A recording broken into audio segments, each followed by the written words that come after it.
Hello, welcome to YouTube channel. അപ്പം ഇന്നത്തെ video എന്താണെന്ന് വെച്ച് കഴിഞ്ഞാൽ വളരെ ഒരു ക്യൂരിയോസിറ്റി തോന്നി ചെയ്ത് നോക്കിയൊരു കാര്യമാണ് കേട്ടോ. നമ്മൾ പല പരസ്യങ്ങളും കണ്ട് നമ്മൾ ഡെയിലി പലതരം സോപ്പുകളൊക്കെ വാങ്ങിച്ച് ട്രൈ ചെയ്ത് നോക്കാറില്ലേ. അപ്പോൾ നമ്മൾ വിചാരിക്കും അതൊക്കെ നമ്മുടെ സ്കിന്നിന് വളരെ നല്ലതായിരിക്കും. അതുകൊണ്ട് പലതരത്തിലുള്ള വൈറ്റനിങ് അല്ലെങ്കിൽ സ്കിൻ ബ്രൈറ്റനിങ് അല്ലെങ്കിൽ ഡാർക്ക് സ്പോട്ട് റിമൂവൽ അങ്ങനെയൊക്കെ പറഞ്ഞിട്ട് പല സോപ്പുകൾ നമുക്ക് ഇപ്പം കറൻലി അവൈലബിൾ ആണല്ലോ. അപ്പം വെറുതെ ഒരു ക്യൂരിയോസിറ്റി തോന്നി ഞാൻ ഇപ്പം മാർക്കറ്റിൽ അവൈലബിൾ ആയിട്ടുള്ള പല സോപ്പുകളുടെയും pH ഒന്ന് ടെസ്റ്റ് ചെയ്ത് നോക്കി. അപ്പം എല്ലാം തന്നെ നമ്മുടെ സ്കിന്നിന് അത്ര നല്ലതല്ല. അതുപോലെ തന്നെ എല്ലാത്തിൻ്റെയും pH ഒക്കെ ഒരു 8 അബോവ് ആണ് ഞാൻ കണ്ടത്. അപ്പം ഈ സോപ്പ് ഇത്രയും കെമിക്കൽ സോപ്പുകൾ നമ്മൾ ഇത്രയും കാശ് കൊടുത്ത് മേടിക്കേണ്ട കാര്യമില്ലല്ലോ. അപ്പം നമുക്കിത് ഒന്ന് ട്രൈ നോക്കിയാലോ എന്ന് തോന്നി. സോപ്പ് ഉണ്ടാക്കുക എന്ന് പറയുന്നത് അത്ര ഡിഫിക്കൽട്ട് ടാസ്ക് ഒന്നുമല്ല കേട്ടോ. വളരെ എളുപ്പത്തിൽ നമുക്ക് സോപ്പ് ഉണ്ടാക്കിയെടുക്കാവുന്നതേ ഉള്ളൂ. അപ്പം നമ്മുടെ വീട്ടിൽ തന്നെയുള്ള കണ്ടൻസ് ഉപയോഗിച്ച് നമുക്ക് ഈസി ആയിട്ട് സോപ്പ് ഉണ്ടാക്കാം. അപ്പം നമുക്ക് നോക്കാം എങ്ങനെയാണ് ഈ സോപ്പ് ഉണ്ടാക്കുന്നതെന്ന്. ഞാനിവിടെ ഉണ്ടാക്കിയിരിക്കുന്നത് ഞാൻ ഈ സോപ്പ് ബേസ് മാത്രം വാങ്ങിച്ചതാണ് കേട്ടോ. ഞാൻ ആമസോണിൽ നിന്ന് ഓർഡർ ചെയ്തതാണ് സോപ്പ് ബേസ്. അപ്പം ഈ സോപ്പ് ബേസ് മാത്രം ഇതിന് വലിയ സോപ്പ് ബേസ് മേടിക്കാൻ എനിക്ക് തോന്നുന്നു വലിയ റേറ്റ് ഒന്നുമില്ല. ഒരു 100-200 രൂപ കൊടുത്ത് കഴിഞ്ഞാൽ ഒരു സോപ്പ് ബേസ് കിട്ടും. അപ്പം മാക്സിമം 200 രൂപയൊക്കെ ആവത്തുള്ളൂ സോപ്പ് ബേസിന്. അപ്പം ഞാനിങ്ങനെ ഒരു സോപ്പ് ബേസ് മേടിച്ചു, ആമസോണിൽ നിന്ന് മേടിച്ചു. അപ്പം ഈ സോപ്പ് ബേസ് നമുക്ക് എന്താ ചെയ്യേണ്ടതെന്ന് വെച്ച് കഴിഞ്ഞാൽ സോപ്പ് ബേസ് നമുക്കൊന്ന് ഡബിൾ ബോയിൽ ചെയ്ത് മെൽറ്റ് ചെയ്തെടുക്കണം. ഡബിൾ ബോയിൽ എന്ന് വെച്ച് കഴിഞ്ഞാൽ ഒന്നുമില്ല, ജസ്റ്റ് ഒരു പാത്രത്തിൽ കുറച്ച് വെള്ളം എടുക്കുക. അതൊന്ന് തിളച്ച് കഴിയുമ്പോഴത്തേക്കും നമുക്ക് ഒരു വേറൊരു പാത്രം വെച്ചിട്ട് അതിലേക്ക് നമുക്ക് ഈ സോപ്പ് ബേസ് ഇട്ട് കൊടുക്കാം. അപ്പം നന്നായിട്ട് തിളച്ച് നല്ല ചൂടായി വരുമ്പോഴത്തേക്കും നമ്മുടെ ഈ സോപ്പ് ബേസ് ഉരുകി വരാൻ തുടങ്ങും.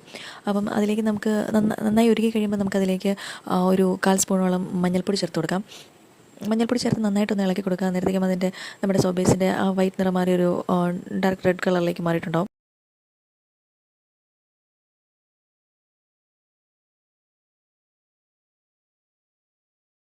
എന്നിട്ട് നമുക്ക് ഇതിലേക്ക് ഒരു ടേബിൾ സ്പൂണോളം റോസ് വാട്ടർ ചേർത്ത് കൊടുക്കാം. ഏതെങ്കിലും ഒരു ബ്രാൻഡിൻ്റെ റോസ് വാട്ടർ മതിയാവും. അതുപോലെ തന്നെ അതിൻ്റെ പുറകെയായിട്ട് നമുക്ക് വൈറ്റമിൻ ഇ ക്യാപ്സ്യൂൾ നമുക്ക് ഷോപ്പിലൊക്കെ ഈസിലി അവൈലബിൾ ആണ്. അപ്പം വൈറ്റമിൻ ഇ ക്യാപ്സ്യൂൾ ഒന്ന് പൊട്ടിച്ച് ഒഴിച്ച് കൊടുക്കുക. ഞാനിവിടെ ഒരു സ്പൂണോളം തേൻ ചേർത്ത് കൊടുക്കുന്നുണ്ട്. അത് തീർത്തും ഓപ്ഷനിലാണ്, നിങ്ങൾക്ക് ആവശ്യമുണ്ടെങ്കിൽ മാത്രം ചേർത്ത് കൊടുത്താൽ മതിയാവും. ഞാനിവിടെ ആർഭാടത്തിന് കുറച്ച് കുങ്കുമപ്പൂവും കൂടെ ചേർത്ത് കൊടുക്കുന്നുണ്ട്. കുങ്കുമപ്പൂ തന്നെ ചേർക്കണമെന്നൊന്നുമില്ല. ഞാനിവിടെ കുറച്ച് ഭംഗി കൂട്ടാനും കുറച്ച് കളർ വരാനും പിന്നെ കുങ്കുമപ്പൂ നമ്മുടെ സ്കിന്നിന് നല്ലതാണല്ലോ, അതുകൊണ്ടാണ് ഞാൻ കുങ്കുമപ്പൂ ഇവിടെ യൂസ് ചെയ്തത്. ഞാൻ ഇതിന് മുമ്പും സോപ്പ് അരിവേപ്പിലയൊക്കെ ഉപയോഗിച്ച് ചെയ്തിട്ടുണ്ട്. അപ്പോൾ നിങ്ങൾക്ക് എന്തെങ്കിലും ഇല യൂസ് ചെയ്യണമെങ്കിൽ അരിവേപ്പിലയോ ചെമ്പരത്തിയോ അങ്ങനെ എന്തെങ്കിലും ഇലകൾ ഇപ്പം നമ്മുടെ വീട്ടിൽ അവൈലബിൾ ആയിട്ടുള്ള എന്തെങ്കിലും ഇലകളൊക്കെ ജസ്റ്റ് കുറച്ച് വെള്ളം ചേർത്ത് ഒന്ന് അരച്ചെടുത്തിട്ട് അത് ചേർത്ത് കൊടുക്കാവുന്നതേ ഉള്ളൂ. എന്നിട്ട് നന്നായിട്ടൊന്ന് മിക്സ് ചെയ്തെടുക്കുക.